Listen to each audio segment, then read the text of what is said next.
لا يا شريف غلطان، حرام عليك يا اخي، ليه تبيع العربيه؟ يعني كنت عايزني اعمل ايه؟ استنى لما يبلغوا عني النيابه؟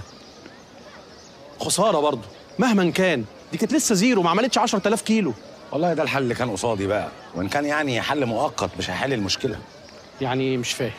يعني انا سددت قسط الشهر ده، طب الشهر الجاي هسدده منين وازاي؟ ده اللي عمال افكر فيه. طب بقول لك ايه، ما تحملش هم، انا عندي فكره واسمع مني.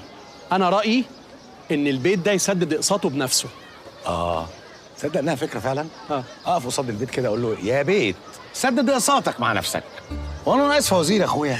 يا سيدي لا، مش بقول لك اقف قدام باب المغاره، انا قصدي ان بيتك في موقع مميز جدا، ممكن اي شركه كبيره او بنك كبير يعملوا فرع، ليه لا؟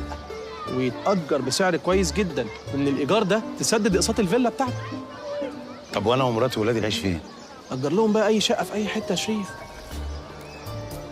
لا يا فطين، انا ما اقدرش اعيش مراتي وولادي في مستوى اقل من اللي كانوا عايشين فيه. يا شيريا وانا بقول لك اجر لهم شقه في بير السلم ولا اوضه تحت البدروم، انا بقول لك خد لهم شقه مثلا في نفس الكومباوند بس اصغر شويه، ايجارها ارخص شويه، والمسائل هتمشي يعني، واسمك برضو معيشهم في نفس المستوى، وعلى ما تسدد بقى اقساط الفيلا ترجع بيتك معزز مكرم.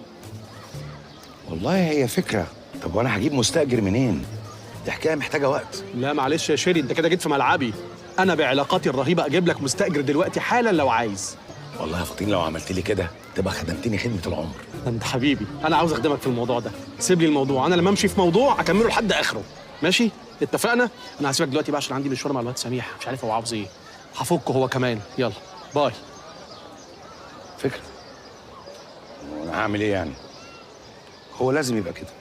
ولو قدرنا نأجر البيت بسعر كويس هنسدد اقساطه واحنا مرتاحين. ايه رأيك في الفكرة دي؟